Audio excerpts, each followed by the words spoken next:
जी लेंगे हम, जी लेंगे हम।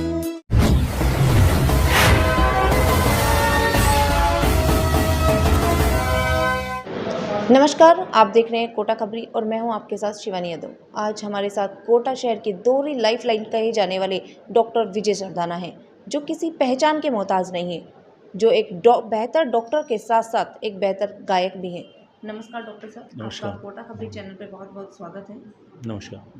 आप न्यूरोलॉजी में जैसे जटिल विषय में कार्यरत हैं, जी। ऐसे में जो मरीज आपके पास आते हैं और हर दिन जो इस तनाव से, मानसिक दबाव से गुजरते हैं, ऐसे में आप खुद को कैसे संभालते हैं?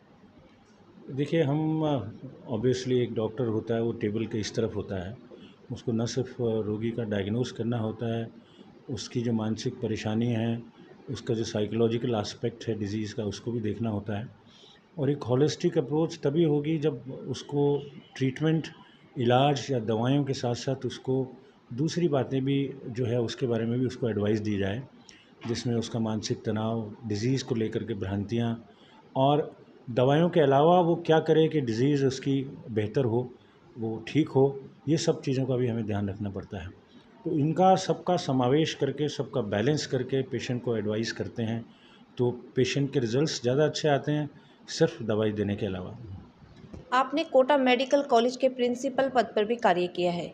ऐसे में आपने एक डॉक्टर और इंसान के रूप में कैसे बदला? देखिए, जब भी आप किसी एडमिनिस्ट्रेटिव पद पर कार्य करते हैं, तो आपका एक विज़न होता है, वो थोड़ा बदल जाता है। आप हर प्रॉब्लम को एक बालकनी व्यू या एरोप्लेन व्यू की तरह देखते हैं और सिस्टम लेवल पे आप कोशिश करते हैं कि उसको रेक्टिफाई करने की कोशिश की जाए।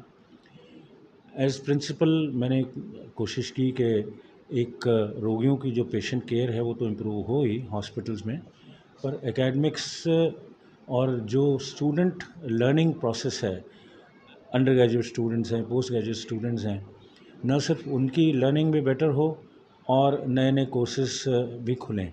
तो इन सबको आप तभी अंजाम दे सकते हैं जब आप एडमिनिस्ट्रेटिव पोस्ट में हों। काफ़ी अच्छा एक्सपीरियंस रहा। मुझे खुशी है कि मैं काफ़ी कुछ अब तेरे बिन जी लेंगे हम। चाहने वाले कहते हैं कि जब आप गाते हैं तो तनाव दूर होता है। ऐसे में आप एक डॉक्टर और सिंगर के बीच में कैसे संतुलन बनाते हैं? देखिए, हमारा प्राइमरी पेशा तो डॉक्टरी है और उसके साथ कोशिश करते हैं कि पूरा न्याय हो। और मेजॉरिटी जो हमारा समय है वो तो हमारे प्रोफेशन में ही गुज़रता है और कई सालों से गुज़रता आ रहा है और अगले कई सालों गुज़रेगा। लेकिन ये बात सही है कि सिंगिंग से एक स्ट्रेस रिलीफ़ तो होता ही है। एक जो हॉबी है वो इंसान को कंप्लीट बनाती है, उसका ज़िंदगी को देखने देखने का नज़रिया बदलती है। और म्यूज़िक का हम जानते हैं कि बहुत बड़ा रोल है स्ट्रेस रिलीविंग में। वो आपके विभिन्न आयामों को उजागर करता है, एक इंसान के जो विभिन्न आयाम होते हैं। तो इसलिए म्यूज़िक का भी मुझे जो शौक़ बचपन से रहा है, तो जब भी समय मिलता है, हालांकि उसके साथ पूरा न्याय तो नहीं कर पाते म्यूज़िक में क्योंकि हम लोग प्राइमरीली गायक नहीं हैं, लेकिन जब भी समय मिलता है तो गाना मैं हमेशा गाता हूँ और इसके थ्रू एक स्ट्रेस रिलीफ तो होता ही है। और यही मेरा सबको कहना है कि एक हॉबी ज़रूर होनी चाहिए और उसको नर्चर करना चाहिए। हॉबी ही इंसान को कंप्लीट बनाती है और कई तरह के स्ट्रेस को वो दूर करती है, चाहे वो कोई भी हॉबी हो, चाहे वो सिंगिंग हो, चाहे दूसरी हॉबीज़, बहुत सारी हॉबीज़। किशोर कुमार आपकी फेवरेट सिंगर हैं, तो क्या कभी आपने स्टेज के दौरान डॉक्टर के पेशे को छोड़कर अपने आप में किसी सिंगर को ढूंढा है? देखिए, मेरी आदत है कि जब कोई काम करता हूँ तो कोशिश करता हूँ उसमें डूब के किया जाए। तो जब स्टेज पे गाते हैं, जब भी महफ़िल में गाते हैं, जब भी अ, दोस्तों और सगे संबंधियों के साथ गाते हैं, तो फिर भूल जाते हैं कि हम डॉक्टर भी हैं। फिर वो गाने में ही पूरा कंसंट्रेट करते हैं और यही एक तरीका है उसको अच्छे से निभाने का। तो इसी तरह से सामंजस्य बिठाया जा सकता है और हर बार जब भी कोई परफॉर्मेंस होती है तो उसको एक नई परफॉर्मेंस की तरह से कोशिश करते हैं कि उसको किया जाए और इस तरह से इन दोनों चीज़ों में कॉम्बिनेशन बिठाते हैं। जब प्रोफेशन में होते हैं तो उस चीज़ के बारे में सोचते भी नहीं हैं, जब प्रोफेशनल वर्क करते हैं, लेकिन जब गाना गाते हैं तो फिर वो उसी के बारे में पूरा सोचते हैं, अपने प्रोफेशन को कुछ समय के लिए भूल जाते हैं। क्या आपको लगता है कि संगीत एक थेरेपी है और किसी मरीज के ऊपर ये हिस्सा बनी है? देखिए, ये साइंटिफिकली एक प्रूवन फैक्ट है कि एक म्यूज़िक एक थेरेपी की तरह भी यूज़ किया जा सकता है। अमेरिका में छोटे छोटे बच्चों को राइम सुनाई जाती हैं जिससे कि उनका दिमाग का डेवलपमेंट अच्छा हो। कई ऐसे डिजीज़ेज़ हैं जिनमें कि संगीत का रोल साइंटिफिकली प्रूवन आंका गया है। तो ये सही बात है कि एक कुछ राग भी हमारे हिंदुस्तान के जो पुराने राग हैं, कुछ राग भी ऐसे होते हैं जो कि आपके मूड को अपलिफ्ट करने का काम करते हैं। तो डेफिनेटली संगीत का एज ए थेरेपी में भी रोल बहुत सिग्निफिकेंट है। शौक़ के अलावा इसे थेरेपी में भी यूज़ किया जा सकता है।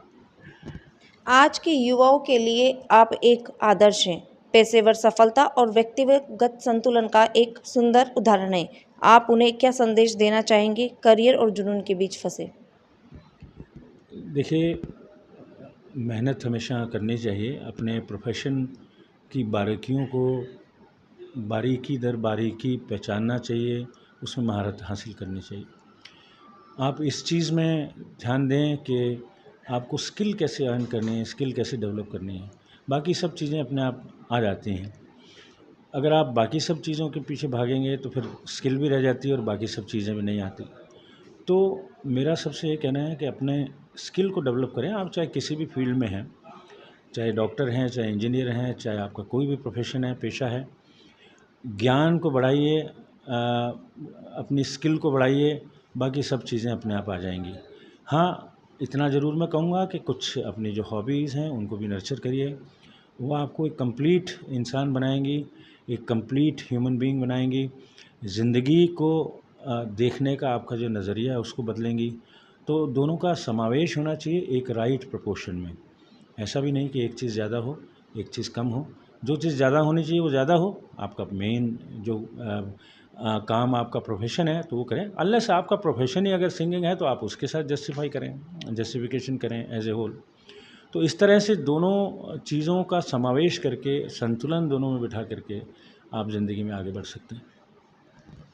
आज हमारे साथ थे डॉक्टर विजय सरदाना। उन्होंने बताया कि किस तरह से आप अपने पेशे के साथ साथ अपनी हॉबीज़ पर भी ध्यान दे सकते हैं और कैसे वो एक डॉक्टर होने के साथ साथ एक गायक भी हैं, और उन्होंने युवाओं के लिए क्या संदेश दिया है, सुनिए जरा।